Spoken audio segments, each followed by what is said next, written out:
Sayangi rakyat, bukan toke babi. Assalamualaikum dan salam sejahtera. Perak juara ternak babi dalam negara kita. Macam tak percaya kan? Tapi itulah statistik yang dikeluarkan oleh Jabatan Statistik Negara, DOSM. Pada tahun 2024, Perak menghasilkan 42% daripada jumlah babi yang diternak dalam negara kita.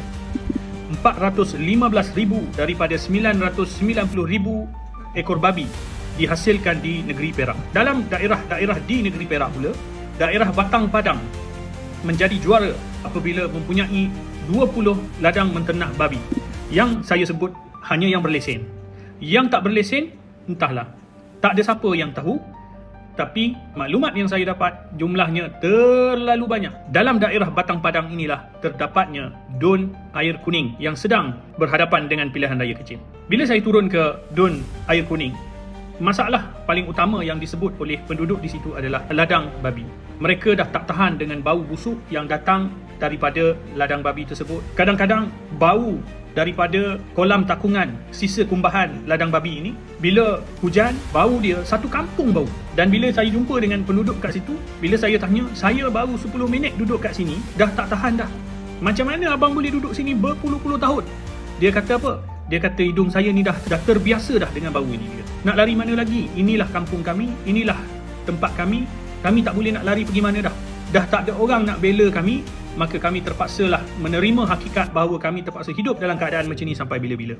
Dan lebih menyedihkan, ladang babi yang antara ladang babi yang saya pergi adalah di kawasan yang memiliki 98.8% penduduk Melayu Islam. Ladang babi ni dia duduk di satu kampung, iaitu Kampung Tanjung Keramat. Jadi persoalan kepada Menteri Besar Perak, bagaimana kerajaan negeri boleh meluluskan ladang babi di kawasan majoriti Melayu Islam? Apa manfaat kepada penduduk di situ? Apa limpahan ekonomi yang dapat kepada mereka? Tak ada, kosong. Tak ada limpahan ekonomi, tak ada manfaat. Yang mereka dapat adalah najis babi yang menjadi masalah besar kepada diri mereka. Jadi kepada Menteri Besar Perak, bangunlah daripada tidur.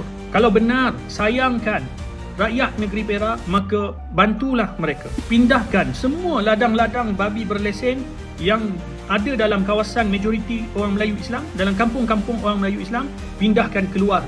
Letak di tempat yang jauh daripada tempat orang Melayu Islam.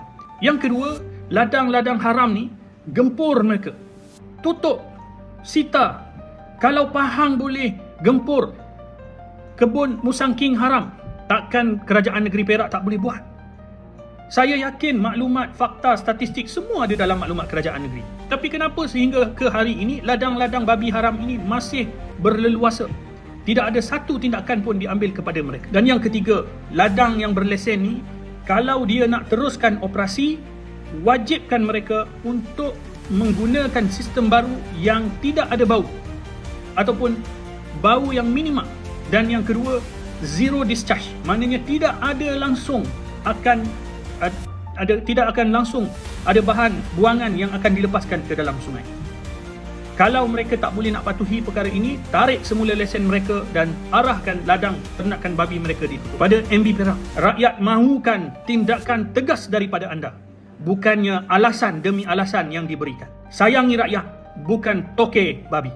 Assalamualaikum warahmatullahi wabarakatuh.